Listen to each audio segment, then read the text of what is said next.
What's up, and welcome back to Interpreting the Stars, where today we're going to be talking about Timmy Failure, Mistakes Were Made, which is the fourth feature film released on the Disney Plus streaming service.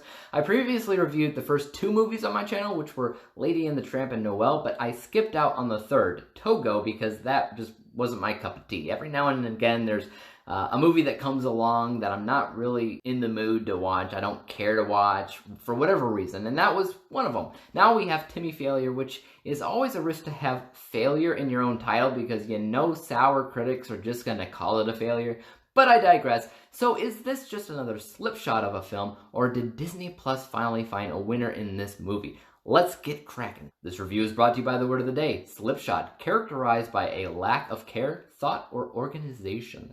Timmy Failure, Mistakes Were Made is about the titular Timmy Failure, a young, imaginative boy who has taken it upon himself to be the local detective, investigating every case that comes his way, no matter how small, like a missing backpack. To help him on his investigative lifestyle is his trusty polar bear partner, Total. Together, they make up the detective agency, Total Failure. If I could sum up this film in one word, I'd probably just say, nah. If I raised that to 3 words, I'd probably just say, not worth it.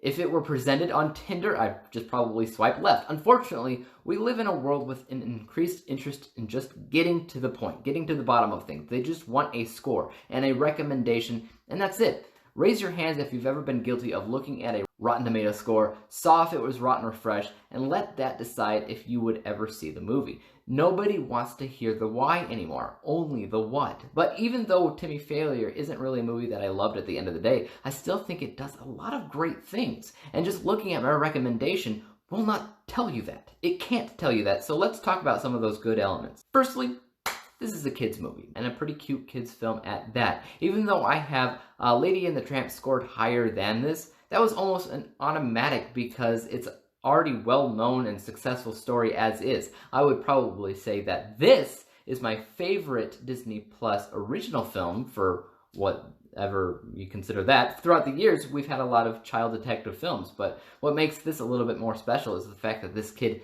really isn't a detective. He's just really, really imaginative. And it's his imagination that I found to be the best part of the film in 2 ways. The polar bear is his imaginary friend, and as prominent as it often was, I never felt as if it was terribly fake. In fact, I might say it had some of the best CGI that I've seen from Disney Plus specifically. The second use of imagination in this film came down to the editing, when Timmy's overactive imagination would twist his views on reality and how the real world works. I personally really liked how these things wove into the actual story and found them all to be quite compelling as a child film plot device. That being said, it does have some issues. It's hardly the worst film in the world, but some things here and there bothered me. Besides it not being aimed at my demographic, I didn't understand why the kid had a half mullet haircut thing. A little shallow, I admit, but why he has it cut like that while everybody else looks modern, I don't know, it's just weird. Also, he has a massive distaste towards Russians as a whole. I'm sure it's a very kids thing to fear, you know, big beards that can be intimidating, but it came off to me as slightly racist. I mean, there's a character that he refuses to tell the audience about because he doesn't like them. But when he learns that they're Russian, he said, I knew it, it all makes sense now, and then he proceeds to tell the audience about the character connecting their evil nature to their heritage. True or not, doesn't matter. That kind of had me clocking out at times. You can't just have racism like that in a kids movie. Other than that, this was kind of basing the style off of noir detective stories, which I've never really loved. All that smooth narration, the jazz music, the attitude, I don't know. It's all just kind of something I've never loved. It's always taken me out of the story. It's cuter in Timmy Failure because it's a kid who thinks he's smarter and cooler than he actually is, but it's still not a style of writing that I've ever really been a fan of. At the end of the day, though, it is what it is. It's a kids movie that likely only kids can enjoy. Not a huge fault, but it's also nothing that makes a kid want to grow up with it either, in my opinion. So, final score time. I rated Timmy Failure, Mistakes Were Made a 64%. 64 out of 100 possible stars, granting it a D score, which, by the way, officially means that it's not a quote-unquote failure. Not really a success either, though. Take that as you will. I am interested to hear your thoughts on this latest film to be featured on Disney Plus.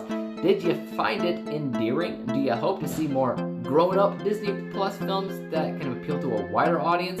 in the nearby future? Let me know below. As for YouTube, you know what to do. Smash that subscribe button if you like this review and would like to see some others like it. Hit the thumbs up button because that always helps out my channel. And don't forget about the little bell icon because that'll help notify you when I come out with my next review. And until then, peace out!